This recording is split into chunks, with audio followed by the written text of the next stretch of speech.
Hi, hello everyone. Ni ako karon diri sa kuan. Yuta nga among gibantayan diri sa dool sa poultry nahan. Kay akong subayon akong mga tinanom nga kamuting kahoy. Pero buyag tagas na sila oh. Mm. Oh. Na gitanom nako ni after election. Oh,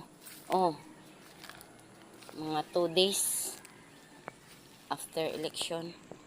Pero buyag oh. Ay, ako pong anak mo ay kahig sa mga tagas-tagas na nga sagbot kay wala naman ko kalugar o kuan. Pero buyag oh. Tagas-tagas na.